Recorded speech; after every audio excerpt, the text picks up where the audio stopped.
Guys, Mandalorian, episode 7, chapter 15, The Believer. My dash mount fell over a second ago before I started recording. I hope it doesn't fall over when I'm recording this. But yeah, it's the 7th episode of the season. There's only 8, so it's just one episode left. Oh no.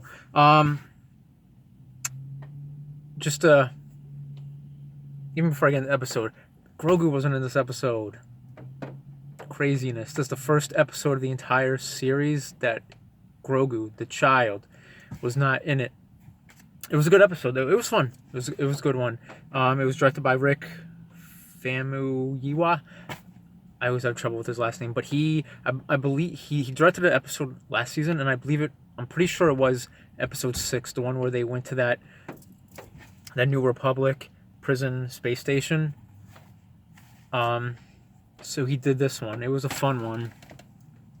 And it was another episode where it took the journey along on its YouTube notifications. It was just another part of the journey episode. It wasn't this is the destination episode. It was just another part of the journey. And and they brought back Mayfeld, Bill Burr's character, the comedian, from episode 6 of last season. And plus they teased it last episode when Mando went back to Navarro to speak with Cara, and she brought him up on the screen. But yeah, he was in prison. He was left in prison in that episode from last season, episode 6. So in this episode, it didn't say what it was, but it was I don't know if the whole planet is if it's a junk planet or if it's a junk section. More YouTube notifications. But yeah, he was there serving his sentence, and of course it's going to begin there because they need to get him. So Cara shows up there to get him, along with the rest of the crew. Mando, Fennec, Boba Fett, they're in the Slave One. And they go to Marak. I think that was the name of the planet. Marak, yeah, they have to go there because they need to get the coordinates to find Moff Gideon's Star Destroyer. And Mayfeld, he was a previous Imperial trooper. He was part of the Empire. I mean, of course, we know him as just like a gun for hire, a scoundrel, smuggler type guy when we meet him in the season 1, episode 6. But yeah, it kind of feels like a lot of characters like that. They were previously part of the Empire. But yeah, so basically, because he knows his way around facilities and stuff, so they have to go there to find the coordinates of Moff Gideon. So they go to the planet. It's a jungle planet. It's nice. And they have to. It's kind of like a callback to episode 1 or episode 4, New Hope. I like it with Han and Luke when they had to get the stormtrooper suits. They take some trooper suits and they have to drive this transport with Rhydonium that's supposed to be taken to it's a refinery, the Imperial facility. And when they're slowly driving through there, and they see like just a small little town of people. And what do they say? Yeah, they're just the people of the planet, and they just see troop transports driving through, and they look sad. They're like, why does this have to happen to our planet? Kind of look on their faces. But then as they're on that drive to the facility in that Imperial, it's like a tank, big wheels and stuff, and when they're on the way there, some pirates jump on because they're trying to like blow up the Rhydonium in there because they don't want it to get there. And well, when they're driving, you see a couple explosions ahead of them, so those ones were already attacked and blown up. And then it happens where the pirates show up to theirs, and then Mando, he's got to go on top of the transport to fight the guys. It was very Indiana Jones-ish, which I liked. It was a lot of fun. It was just fun. You got this tank transport driving through the jungle, and got Mando fighting them. It really felt like Indiana Jones, so I really liked that. And then they get there, and then you see all the troopers, just like they're excited, they're saluting them, they're celebrating them, they're cheering that they got there. You never really see that really with stormtroopers and stuff. You really just see them walking around or standing or shooting very badly, as they joke about. And then they get into that refinery, the facility, and they find out where they need to go to the computer to get the coordinates. And oh yeah, when they're driving, Mayfeld takes his helmet off. He doesn't want it on. He says because he can't see, but that's kind of like another callback to Luke when Luke says, you can't see in this thing. But yeah, he just takes that whole drive to the facility without his helmet on. Oh yeah, and speaking of that, he mentions that to Mando. What does he say? He says, you can't take off your helmet or you can't show your face. Like, he mentions that. Like, because he's like, you took off your helmet to put on another helmet. And he's like, so what is it? You can't take off your helmet or you can't show your face. So that was cool. But yeah, they're in there. They see the area and the computer. It's like in this break room where the troopers and the officers and stuff go. And Mayfeld's about to go in there, but then he recognizes an Imperial officer that he served under when he was part of the Empire, and he's like, he doesn't want to go in there. He doesn't want to get caught. So Mando decides he's going to do it. He goes, and when you are at this computer, it has to have a facial recognition. And of course, Mando tries to let it do a facial recognition of the helmet that he's wearing because he doesn't want to take it off. But then eventually he takes it off. Bam! Second time that he takes his helmet off. So that was cool. And he gets the facial recognition. He gets the coordinates. And then, what was his name? I only have 2 pages. Last time was 1 page. Before that, it was like over 6 pages. But yeah, I had to get at least 2 pages. That Imperial officer, Valen Hess. After Mando gets the coordinates, he like calls him over. He wants to talk to him. And he like asks him what his... Man, I forget what he asked him what he was. But Mando gets it wrong. Because he wants to know what his TK number is. Basically, that's what the Imperial officer is trying to get, Valen. But he just says he's part of the transport crew or something like that. I forget. I should have wrote it down. But then Mayfeld comes up and saves him. He saves him from that. And he gives him his TK number and then Mando's. And then he gives him his own TK number. And yeah, he pretty much saves the day. And then he mentions that, oh man, I forget. Was it Tanab? He mentions that on planet Tanab, something happened, and I believe he said it was in a vessel or something, and there was pressure, and he can't really hear, so that's why, that was his explanation, Mayfeld's explanation for why Mando wasn't really saying anything or knowing what to say, because he couldn't hear him. And then, Valen, he recognizes them as the two that were able to get the transport. Oh, I didn't mention, when they were going to the jungle trying to get there to the refinery safely while fighting off the pirates, some TIE fighters come in. They fly in and blow up, like kill the rest of the pirates that show up. But yeah, he like just wants to commend them. Valen, he wants to commend them for getting the delivery over to the refinery safely. Well, not really safely, but they made it. They got the Rhydonium there. And he wants to give them have a drink, give them a drink for their job. And he sits down and he starts talking to them. And he's like, what should we toast? And he's like, what planet are you from? He asks Mando. Mando, he starts to open his mouth. Oh yeah, his name's Din Djarin. I never say that enough. But they mostly just call him Mando. But then Mayfeld speaks up. And this is where Mayfeld starts to redeem himself. Because you just think he's just this guy that just likes to be hired for jobs and do scummy stuff and not be a very good person. But he mentions, he was like, how about when Valen says, what should we toast? And he mentions it's called Operation Cinder. And he gets like real serious about it because it was something that obviously was scarring for him and probably what led to him leaving the Empire. And he mentions it was an Imperial attack. They ravaged an Imperial attack, and they were ravaging planets and killing many people, including their own people, including people of the Empire, and that it was just bad and it was rough. And he was just real mad because he served under Valen, and then Valen didn't look too happy about that because Mayfeld was just getting really defensive. He was just upset about what happened. And then, bam, he shot Valen in the chest, killed him. And that was bad because, of course, there's troopers around. There's people around because they're in a break room. And then everybody sees it, and then all of a sudden, it turns into a shootout. Oh, and I also forgot to mention, Boba Fett, he's just kind of like in his starship. He's the getaway guy, basically. Like, when they do what they have to do, he's the guy that's just going to pick them up. And so I forgot that. And then, of course, the women, Cara and Fennec, they're there waiting, like, on, like, a mountaintop, just watching everything going on outside of the refinery, because they're going to be ready to just, like, take out, because there's some troopers on top of the roof with a turret.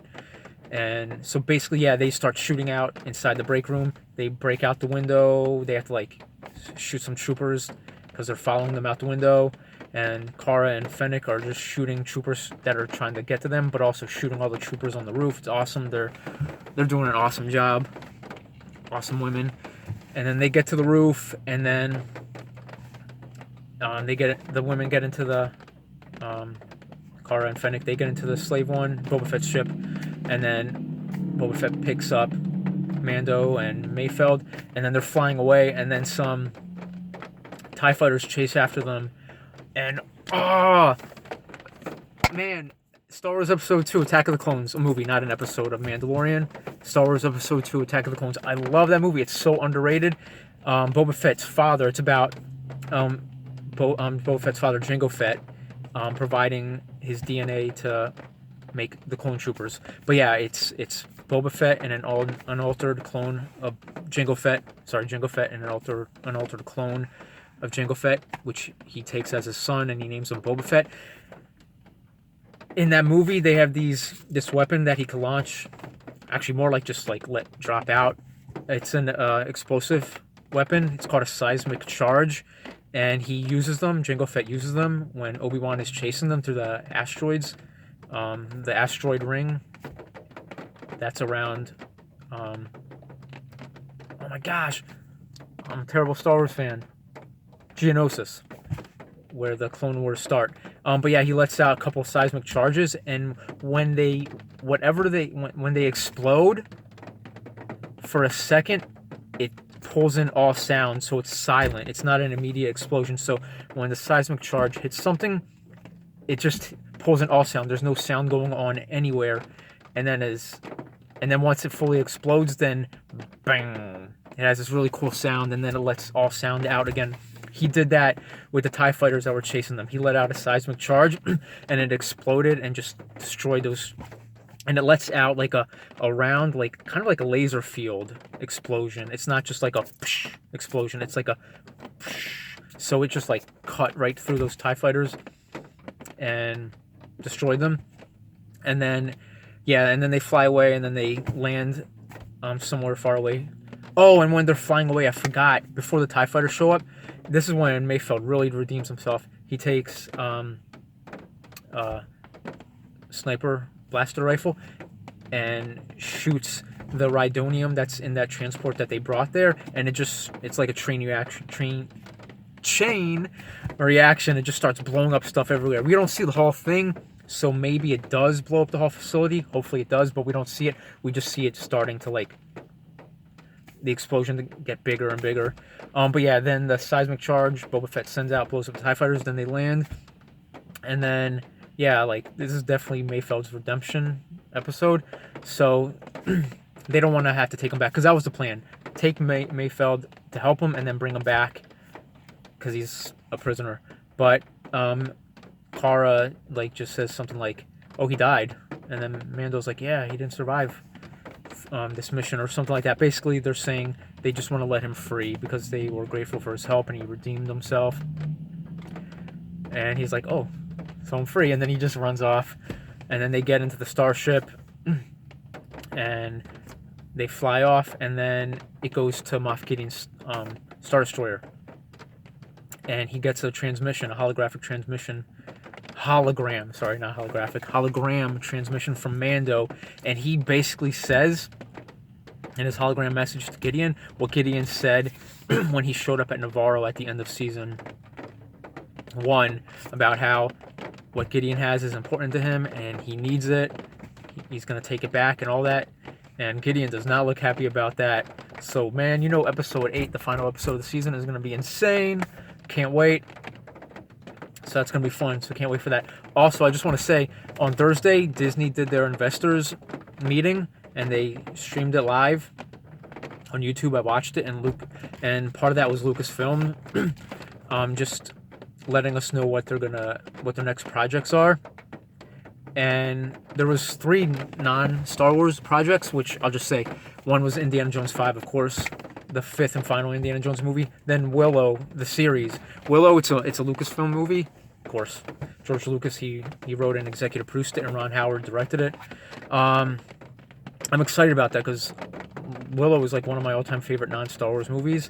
And then another one based on a book series, not Star Wars. It's called Children of the Blood and Bone, I believe it was called. Something like that, or Children of the Blood and Bone, or Bone and Blood. It sounds really cool. It sounds interesting. And then for Star Wars, there's only 2 movies. There's Taika Waititi's, which there's no title, no date for that, so they didn't really go too much detail into that. And then the other movie is a Rogue Squadron movie, which is insane because in the 90s they had Rogue Squadron book series, and then a game in 98 for PC. Well, 98 for Nintendo 64, then 99 for PC. I love that game. I have it for Nintendo 64. And then they had a couple sequels. There was... Oh, man, I forget it. Man, it was Rebel Leader and then Rebel Strike. So I have the first and the third one. I don't have Rebel Leader. But Rebel Strike, the third one, it's secretly hidden in the game. Rebel Leader, the second one. So I kind of have the second one, I guess. Just not its own copy. But yeah, Rogue Squadron. It's going to be by Patty Jenkins, who did Wonder Woman and Wonder Woman 84, which is going to come out in 2 weeks. So that's cool. And there's no trailer, obviously. It's not coming out till 2023, I believe. But she mentions that her father was the Air Force. Sorry, I don't know much about all these things. Air Force, Navy, all that. But he was a fighter pilot, and she grew up seeing that. So she always wanted to tell a movie about that, and she has her chance now, which is awesome. So Rogue Squadron movie, and hopefully with its success, they have more, because they didn't say, oh, it's going to be a trilogy or it's going to be this, but I hope they can do more. But then the rest were shows. 3 of them they already announced last year at D23, which is Disney's convention. They released last year the Obi-Wan Kenobi series, which is going to have Ewan McGregor, but they had more news on it this year for the investors meeting. Hayden Christensen's going to be Darth Vader, and it's going to take place 10 years after Revenge of the Sith. And that's going to be fun. That's going to be interesting. It's a series. And then they also, last year, but also released again this year, the news about it was the Andor Cassian show, which is a prequel series to Rogue One. Andor Cassian, he was a character, one of the main characters in Rogue One. And then the third one that they let us know about last year, but also mentioned again, was the Bad Batch, which is a Clone Wars spin-off. The Bad Batch is a group of troopers that they introduced at the beginning of the 7th and final season of Clone Wars that we saw earlier this year. So that's cool. And then also there's going to be it's called Star Wars: A Droid Story. It's an animated kid show for little kids about a new droid, and it's going to feature C-3PO and R2-D2 as well, which is great. And then there's a show about Sith, which is going to be called The Acolyte. And then there's going to be what's it called? Rangers of the New Republic, which is a Mandalorian spinoff, which is great. It's probably going to be featuring, can't remember his name, but he was featured as a X-Wing fighter pilot in this season twice. And he's the father in Kim's Convenience. Man, I can't believe I don't remember his name. So that's cool. And then there's the Ahsoka Tano, which is another spinoff of The Mandalorian, which is going to be awesome. Rosario Dawson's in it. Can't wait for that. And then the Rangers of the New Republic. I'm thinking it might have Cara Dune in it because she's a marshal for the Republic now. And then maybe Mayfeld, maybe he'll show up. That would be cool. What else was there? have wrote them down. Man, I suck. This is a long video. I'm gonna be putting up another long video. Yeah, there was a bunch of... Man.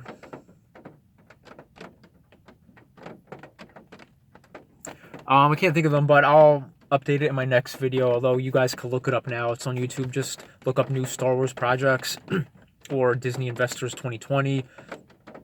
But yeah, it's exciting. And also, of course, they're already working on Mandalorian Season 3, so we're getting a lot of awesome Star Wars content, and I'm excited. And I think it's going to be released like one after another. Like, I wouldn't want them to release them all together, because I don't want Star Wars to get to the point where it's too much Star Wars. I mean, I love Star Wars. It's never enough for me. But yeah, I hope they release them all one after another. So that's really exciting news. More Star Wars, awesome content, awesome people working on them. Talking so much. Need a drink. But yeah, that's pretty much it. Like, subscribe, hit the bell. Also, one of my videos has over 1,000 views, which is amazing. I didn't think that would ever happen. Like, subscribe, hit the bell, comment if you want to. No one comments, but tell me what you like. Tell all your friends. Hi, my name is Ryan, no spaces. Have a great weekend. Stay safe. Stay positive. Take care. Peace.